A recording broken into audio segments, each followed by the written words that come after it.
Barbecue with the boys. What's up, Ironhorse Addicts, and welcome once again to the Ironhorse Addiction Kitchen. Today's gonna be awesome. I'm actually gonna share with you the Stewart salsa recipe. Most of it.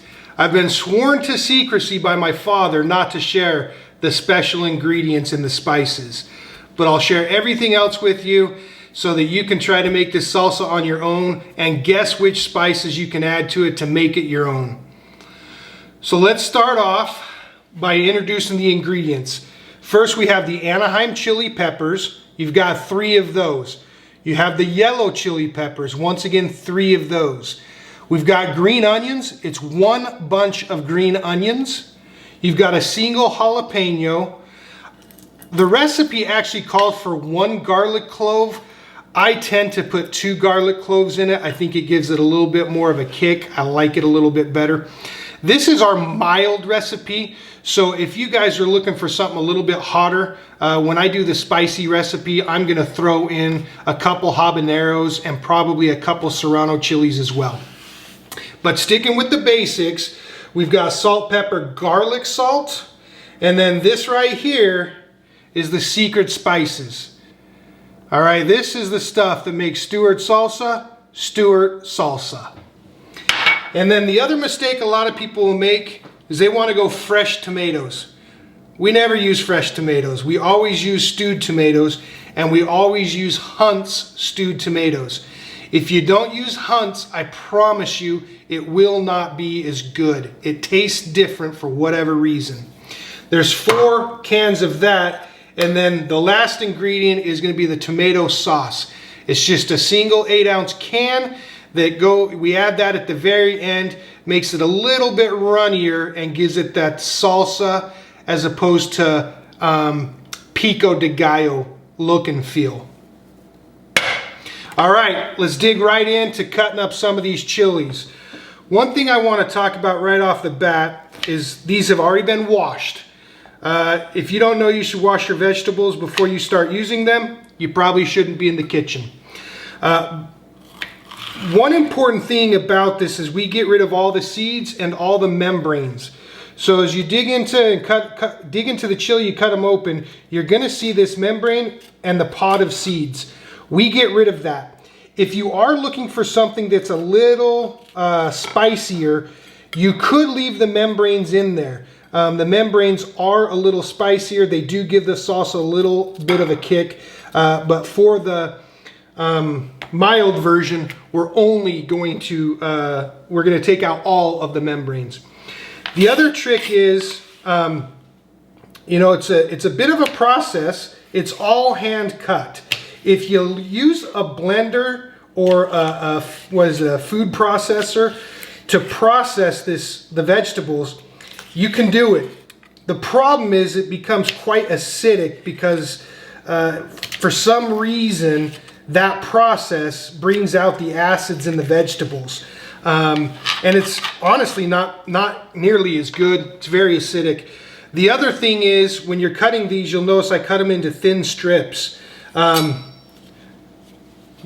want to cut them into small pieces. This is not a large pico de gallo salsa. This is very, the bites will have many different vegetables in it, including the tomatoes and the peppers. So don't get them too big or you're not, number 1, it's not going to open up the flavors and mix well. And number 2, your chip will be filled with 1 type of pepper or 1 tomato, and that doesn't make for a great salsa. So I'm just going to go ahead and continue cutting these. Just so you know, all of the peppers are cut the same way. Jalapenos, yellow chili peppers. You slice them, you remove the seed pods and the membranes, and then you slice them thinly and you cut them or chop them. That's the trick to making the perfect vegetables for your Stewart salsa.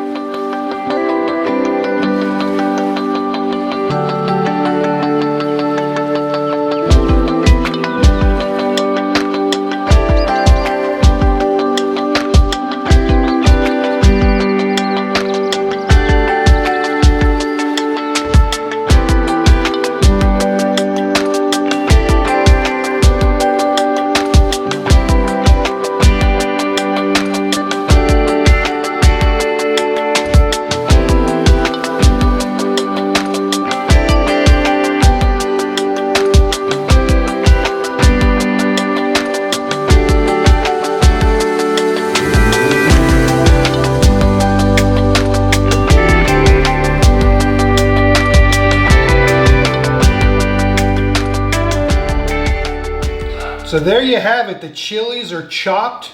They're ready to be put into our bowl. And then we're going to move on to the green onions. So something about the green onions, you obviously want to make sure you cut off the little sprouts. We don't want those. And if you have any ends that look kind of, I don't know, damaged or look dried out, make sure that you cut those off as well. And then basically all you do is chop these up nice and I guess thin, similar to the way we cut the chilies, and they're ready to go into the mix as well. So let's cut the onions.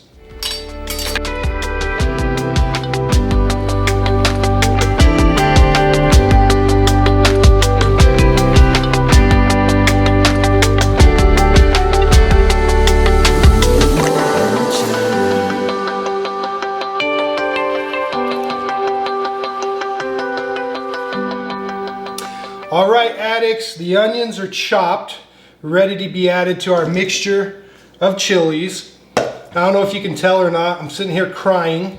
After years of doing this, I still have a problem with onions.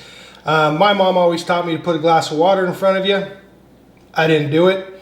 My wife says she's also heard if you put a piece of bread in your mouth and suck on the piece of bread, that solves the problem too. So take it for what it's worth. There's a couple ideas to help you through the onions.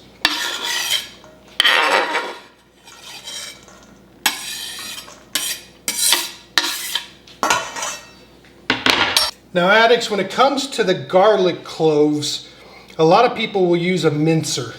I don't suggest doing that because for whatever reason, when you use the mincer, I think you lose a lot of the flavor and you can't really get these chopped up as fine as they should be.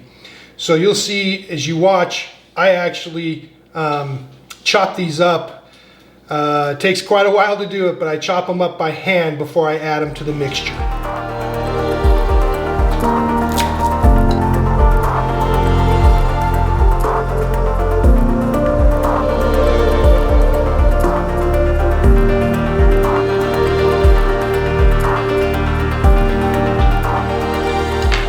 Alright addicts, so what I do is I chop these into smaller pieces, and then I'm just going to use the knife to quickly crush and chop them into pieces that are finely chopped and usable in the salsa.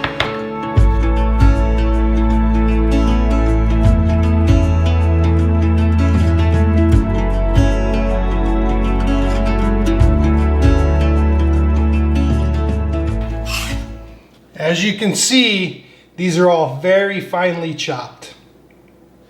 All right, addicts, we've got our bowl of onions and chilies and our garlic. All we got left to do, we've got to get the tomato paste, and our seasonings in here.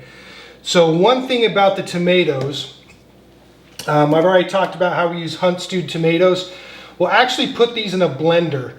You do not want to puree these. That's not the intent. You want little chunks of tomatoes in there. So what we do is we kind of use a chop mode or a pulse mode, and we'll just pulsate it probably 5 or 6 times to kind of chop up these chunks of tomatoes into manageable bites, but we do not puree it. If you do it too long, it will become acidic and pureed, and the only way to fix that is to add some brown sugar to your recipe, and then that sweetens up the salsa, which I'm not a fan of. So here we go. We're going to put some of these in the blender and go from there.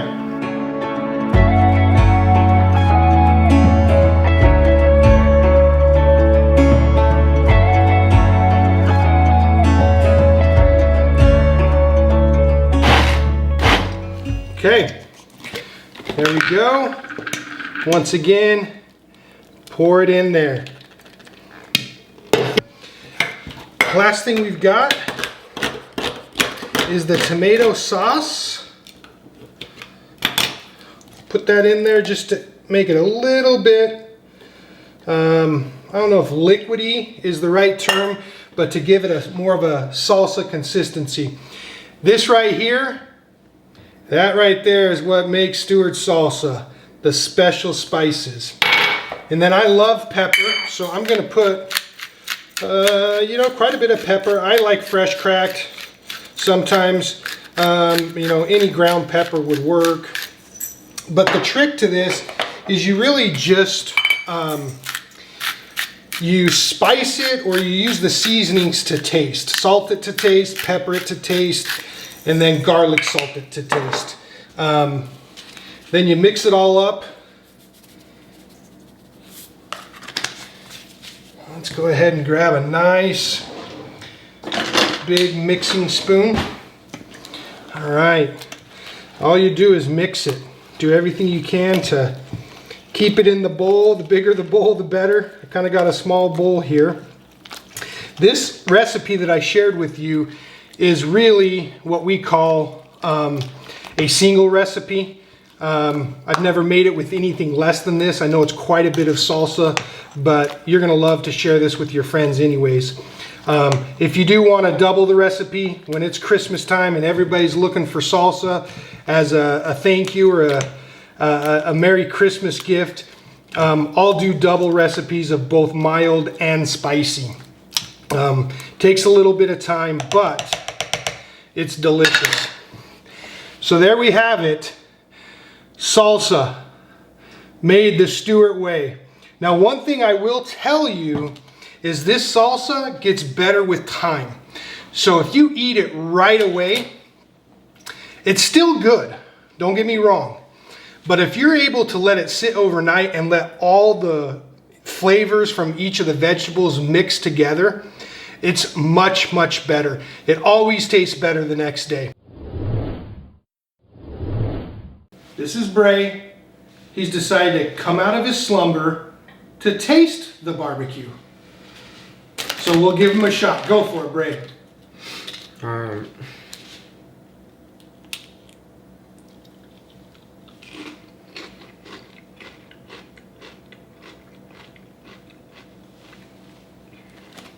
I just want more. Anything wrong with it? No. Missing any spices? Normally I have to come and like tell you what you're missing, but this time I don't. So what is it? Perfect. Delicious! All right, addicts, now that I've shared the recipe with you, I've told you the tip to leave it in the fridge overnight. Tastes better the second day. There's no way I'm ending this video without saying thank you for joining me on another edition of Barbecue with the Boys. And I've got to try it.